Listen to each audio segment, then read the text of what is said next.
Hello students, last class में हमने registers का एक पर्टिकुलर कॉम्बिनेशन देखा था और हमने उसको नाम दिया था series combination. Is it okay?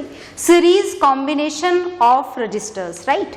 अब आज की क्लास में भी हमको रजिस्टर्स का कॉम्बिनेशन ही पढ़ना है और रजिस्टर्स का जो कॉम्बिनेशन हम आज की क्लास में पढ़ेंगे उसका नाम है पैरेलल कॉम्बिनेशन ऑफ रजिस्टर्स. तो आज की क्लास में हम क्या पढ़ने जा रहे हैं? Parallel combination of resistors. अब पैरेलल कॉम्बिनेशन का मतलब क्या होता है, डेफिनेशन क्या होती है पैरेलल कॉम्बिनेशन की? जैसे सीरीज कॉम्बिनेशन की डेफिनेशन क्या थी? When the end of one register is connected with the end of another register, then that combination is known as series combination. अगर सारे रजिस्टर्स एक लाइन में लगे हुए हों, एक के बाद एक के बाद एक, तो उस कॉम्बिनेशन को क्या बोला जाता है? Series combination of resistors. और आज की क्लास में हमको पढ़ना है पैरेलल कॉम्बिनेशन. पैरेलल कॉम्बिनेशन की डेफिनेशन क्या होती है सुनिएगा. मैं आपको साथ में सर्किट डायग्राम भी बनाकर दिखा रही हूँ. पैरेलल कॉम्बिनेशन का मतलब, जैसे हमने कनेक्ट किया ये रजिस्टर नंबर 1, वैल्यू भी चलिए इसकी अज्यूम करके लिख देते हैं हम. Let it be R1. हमने मान लिया इसका रेजिस्टेंस कितना है? R1 ओम.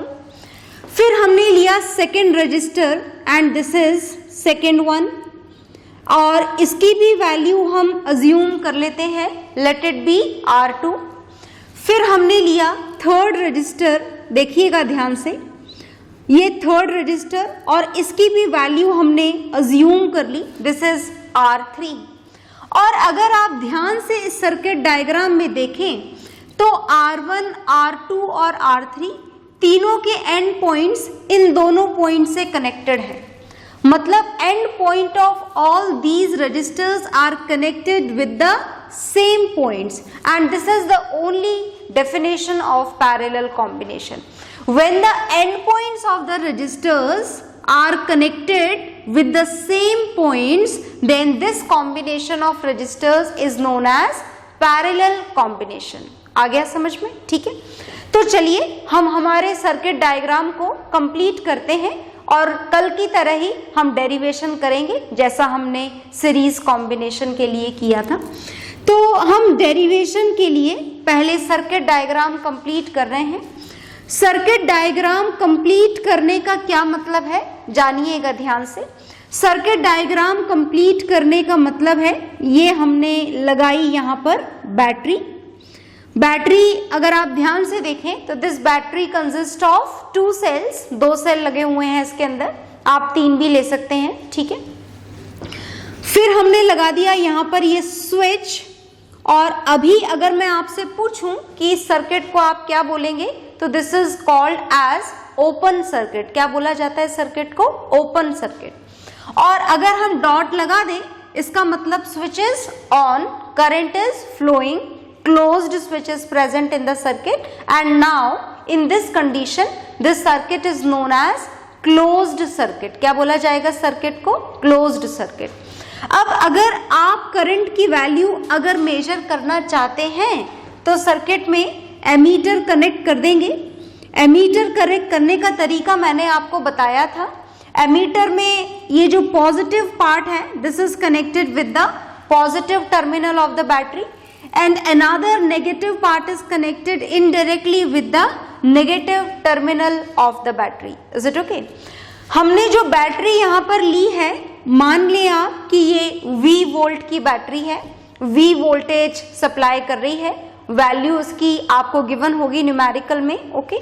फिलहाल हम V के साथ में कैलकुलेशन करेंगे और हमने मान लिया कि इस पॉजिटिव टर्मिनल से जिस मैग्नीट्यूड का करंट निकल रहा है let it be I. Okay.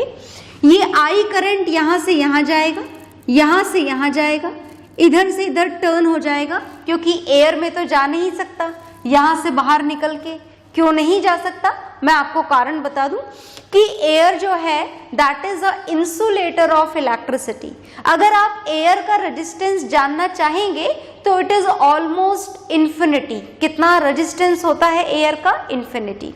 And therefore no current flows through the air, no current can flow through the air as the resistance of air is infinity. Okay, अच्छी बात है, air का resistance infinity होता है, वरना तो बैठे बैठे ही आपको करंट आ जाएगा। नहीं, चलिए अच्छी बात है। देखिए ध्यान से, यहां पर पॉजिटिव टर्मिनल से करंट निकला और किस मैग्नीट्यूड का करंट निकला? I मैग्नीट्यूड का। ओके, करंट यहां से पॉइंट A पर पहुंच चुका है और अब करंट के पास में फ्लो होने के लिए 3 ब्रांचेस हैं। देखिए, करंट का कुछ हिस्सा इधर भी जाएगा, कुछ हिस्सा इधर जाएगा और कुछ हिस्सा इधर जाएगा, 3 पार्ट्स में डिवाइड हो जाएगा। अगर ये 3 पार्ट्स की जगह यहाँ पर 4 ब्रांचेस होती तो 4 में डिवाइड हो जाता, 2 होती तो 2 में डिवाइड हो जाता, ब्रांच होती ही ना तो same current I he flow करता रहता, जैसा आपने सीरीज कॉम्बिनेशन में पढ़ा था, राइट। फिलहाल तो ये करंट यहाँ पर डिवाइड होगा और कितने पार्ट्स में डिवाइड होगा? 3 पार्ट्स में। क्या ये तीनों पार्ट्स इक्वल होंगे? बिल्कुल भी नहीं। Is it okay? हम इन तीनों पार्ट्स को इस तरीके से I1, R2 के लिए I2 और R3 वाली ब्रांच के लिए I3 अज्यूम कर लेते हैं। ये करंट इक्वल होंगे ऐसा जरूरी तो नहीं है, पर हाँ इक्वल हो भी सकते हैं। कब इक्वल होंगे ये आप लोग सोचिएगा। ओके, तो फिलहाल ये जो तीनों करंट हैं, मतलब जो टोटल करंट जो सर्किट में से I निकल रहा था वो कितने पार्ट्स में डिवाइड हो चुका है? 3 पार्ट्स में डिवाइड हो चुका है। और देखिए, ये I1 करंट यहाँ से R1 में गया और इस पॉइंट B पर पहुंच गया। सिमिलरली I2 करंट यहाँ से पॉइंट B पर पहुंच गया और I3 करंट इस वाले रास्ते से पॉइंट B पर पहुंच गया।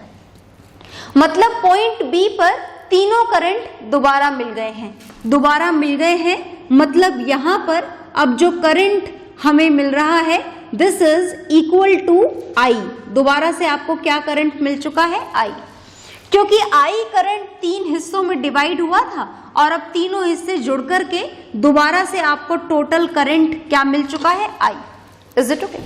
तो क्या आपको सर्किट डायग्राम देख करके ये बात समझ में आ रही है कि टोटल जो करंट फ्लो हो रहा है सर्किट में, टोटल करंट की जो वैल्यू है, total current which is I, that can be written as the sum of all these current, I1 plus I2 plus I3। क्या हम ये लिख सकते हैं? बिल्कुल लिख सकते हैं। तो ये इक्वेशन हमें दोबारा से काम में लेनी है, इसीलिए इसे दे दें आप इक्वेशन नंबर 1। और फिलहाल हमको सर्किट के बारे में थोड़ा सा और जानना है, तो चलिए जानते हैं। देखिएगा ध्यान से, ये यहाँ पर I करंट जा रहा था और इस पॉइंट पर करंट 3 पार्ट्स में डिवाइड हो गया और यही पैरेलल कॉम्बिनेशन की पहचान है कि करंट अगर डिवाइड होता हुआ आपको दिख रहा है, करंट डिवाइड कब होगा? जब करंट को डिवाइड होने के लिए रास्ते मिलेंगे तो डिवाइड होगा। अगर एक ही रास्ता है तो डिवाइड होगा ही नहीं।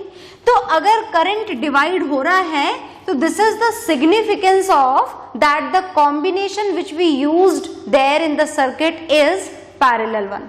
और अगर करंट सेम रह रहा है तो इसका मतलब कि जो कॉम्बिनेशन हमने काम में लिया है वो कौन सा कॉम्बिनेशन है? Series combination. ओके, तो करंट तो डिवाइड हो गया, पर अब हमें जानना है कि इस R1 के लिए, इस R2 के लिए और इस R3 के लिए पोटेंशियल डिफरेंस की वैल्यू क्या रहेगी। तो बहुत ध्यान से देखिए, इन सबके एंड पॉइंट्स A और B से कनेक्टेड हैं। R1 के एंड पॉइंट्स भी, R2 के एंड पॉइंट्स भी और R3 के एंड पॉइंट्स भी। और ये दोनों ही एंड पॉइंट्स डायरेक्टली किससे कनेक्टेड हैं? बैटरी से। इसका मतलब whatever the voltage is supplied by this battery that will remain same for all these 3 resistors. मतलब समझ गए? अगर R1 का पोटेंशियल डिफरेंस आपसे पूछा जाए तो दिस इज V, R2 का पूछा जाए वो भी V और R3 का पूछा जाए तो वो भी V। मतलब तीनों का ही पोटेंशियल डिफरेंस क्या रहेगा? सेम रहेगा because the end points are connected with the same terminals, directly connected with the battery. Is it okay? तो याद रहेगा आपको कि पैरेलल कॉम्बिनेशन में क्या सेम रहता है, पोटेंशियल डिफरेंस, और क्या बदल जाता है, क्या डिवाइड हो जाता है, करंट. ओके, तो अगर हम ओम्स लॉ अप्लाई करना चाहें पूरे फिगर पे तो देखिएगा कैसे अप्लाई किया जाएगा. According to Ohm's law, Ohm's law हम अप्लाई करने जा रहे हैं. तो पूरे सर्किट का पोटेंशियल डिफरेंस कितना है, V. पूरे सर्किट में फ्लो होने वाला टोटल करंट कितना है, I. और पूरे सर्किट का टोटल रेजिस्टेंस तो हमें पता ही नहीं है. इसका हमने R1 मान रखा है, इसका R2 और इसका R3. पूरे सर्किट का टोटल रेजिस्टेंस तो हमें कैलकुलेट करना है, यही तो इस डेरिवेशन का मोटो है. ओके, तो देखिएगा हम यहाँ पर इस पूरे सर्किट का टोटल रेजिस्टेंस कितना अज्यूम कर लेते हैं, लेट इट बी R. और इस R की ही वैल्यू हमें यहाँ पर इस डेरिवेशन में कैलकुलेट करनी है, राइट. तो चलिए कैलकुलेशन शुरू करते हैं. देखिएगा ध्यान से, हमने पूरे सर्किट का टोटल रेजिस्टेंस कितना मान लिया, R. और ओम्स लॉ के अकॉर्डिंग इक्वेशन क्या बन गई, V is equal to I into R, where V is the total potential difference of the circuit, I is the total current flowing in the circuit and R is the total resistance of the circuit. Okay? और इसे अब हम इसे नहीं देते, चलो देखो ध्यान से, इससे हम I की वैल्यू फाइंड आउट कर लेते हैं. अगर आप इस इक्वेशन से I की वैल्यू फाइंड आउट करोगे तो ये R यहाँ पर मल्टीप्लाई हो रहा है, दूसरी साइड जाकर डिवाइड हो जाएगा, बिल्कुल हो जाएगा. और अब हम इसे दे देते हैं इक्वेशन नंबर 2. ओके, ये इक्वेशन काम की है, ये काम की नहीं थी क्योंकि हमें I की वैल्यू चाहिए यहाँ पर सब्स्टिट्यूट करने के लिए. ओके, तो I की इक्वेशन हमें क्या मिल गई, V अपॉन R. और इसी इक्वेशन से अब हम R1 रजिस्टर के लिए इक्वेशन फ्रेम करेंगे, फिर R2 के लिए और फिर R3 के लिए. तो चलिए इक्वेशन 2 अप्लाई करते हैं हम वन बाय वन सारे रजिस्टर्स पर. तो हम सबसे पहले लिखने जा रहे हैं R1 के लिए, फॉर रजिस्टर R1 क्या लिखी जाएगी, R1 के लिए इक्वेशन देखिए ध्यान से. R1 के लिए I की जगह पर हमें क्या लिखना चाहिए, उधर से भी देखते जाओ और इधर से मैच भी करते जाओ. तो R1 में करंट कितना फ्लो हो रहा है वो लिखा हुआ I1 लिख दिया मैंने यहाँ पर I1. R1 के लिए पोटेंशियल डिफरेंस कितना है, same V divided by R1. इस इक्वेशन को आप दे दें इक्वेशन नंबर 3. आगे चलते हैं, ये यहां तक हमारा काम हो गया है. R1 के लिए हमने इक्वेशन लिख दी है. Now we will write down the same equation for resistor R2. R2 के लिए अब हमको इक्वेशन लिखनी है. तो now the equation for R2 is, इसी इक्वेशन को कॉपी करना है. I की जगह क्या लिखेंगे आप, कौन सा करंट फ्लो हो रहा है I की जगह, R2 में कौन सा करंट फ्लो हो रहा है, I2. तो I की जगह हम लिखेंगे I2 इज इक्वल टू, आगे देखिएगा पोटेंशियल डिफरेंस क्या है R2 के लिए, सेम. तो हम पोटेंशियल डिफरेंस लिख देते हैं V. और R की जगह क्या लिखेंगे आप, सेम R2. तो हमने लिख दिया ये R2. इक्वेशन 1, 2, 3 ये 3 नंबर हम प्रोवाइड कर चुके हैं, मतलब इस इक्वेशन को हम नंबर प्रोवाइड करेंगे 4. Is it okay? And now we will write down the equation for register R3. अब हम किसके लिए लिखेंगे इक्वेशन, R3 के लिए. लिखें, चलिए आप खुद लिख लीजिए, अब तो आपको आ गया है समझ में. R3 के लिए इक्वेशन क्या लिखी जाएगी, R3 के लिए ये वाली इक्वेशन. I कितना है R3 के लिए, I3 is equal to, potential difference कैसा है, सेम. पैरेलल कॉम्बिनेशन में पोटेंशियल डिफरेंस क्या रहता है, सेम. और रजिस्टर क्या है, रजिस्टर तो हमने लिख ही रखा है, equation has to be written for R3. इसे दे देते हैं हम इक्वेशन नंबर 5. ओके, अब हमें I की वैल्यू पता है, I1 की वैल्यू पता है, I2 की वैल्यू पता है, I3 की वैल्यू पता है। तो ये जो I1, I2, I3 की जो वैल्यूज हमें पता लगी हैं, इन वैल्यूज को हम सब्स्टिट्यूट करेंगे इस इक्वेशन 1 में। ओके, सो फाइनली हम सारी इक्वेशंस को एक साथ काम में लेने जा रहे हैं। मैं इस v को यहाँ से हटा रही हूँ, यहाँ पर लिख रहे हैं फ्रॉम इक्वेशन 1, 2, 3, 4 एंड 5। ओके, शुरू करें लिखना। चलिए शुरू करते हैं। I की वैल्यू हमें सबसे पहले सब्स्टिट्यूट करनी है। क्या है I की वैल्यू? V/R। तो हमने I की वैल्यू लिख दी V/R इज इक्वल टू, देखिएगा ध्यान से, I1 की वैल्यू ये रही V/R1। तो हमने I1 की वैल्यू लिख दी V/R1 प्लस, अब हमें I2 की वैल्यू लिखनी है। I2 की वैल्यू क्या है? ये रही। क्या है I2 की वैल्यू? V/R2 प्लस I3 की वैल्यू, क्या है I3 की वैल्यू? ये रही, this is V/R3। Is it okay? चलिए आगे करते हैं हम। ये जो V है ये कॉमन आकर के कैंसिल हो जाएगा, बिल्कुल कैंसिल हो जाएगा। क्या बचेगी equation? 1/R is equal to 1/R1 plus 1/R2 plus 1/R3। And this is the formula to find out the equivalent resistance of three resistors when they are connected in parallel combination। तो हमें इस R की value से क्या मिल जाएगा? इस circuit का total resistance, इस सर्किट का इक्विवेलेंट रेजिस्टेंस हमें मिल जाएगा। Is it okay? और अगर आपने ज्यादा कनेक्ट कर रखे हैं, 3 नहीं कनेक्ट कर रखे हैं, तो आप इसी में और ऐड करते चले जाएंगे। Is it okay? 1/R4 plus 1/R5 और 2 ही है तो इक्वेशन को यहीं तक लिखे रहने देंगे, 1/R1 plus 1/R2। So this is the derivation of parallel combination of resistors, and by this derivation we get the equation to find out the total resistance of the parallel combination of 3 resistors. So note it down, and after that we will compare what are the differences between series combination and parallel combination. उससे पहले आप इसे note down करेंगे।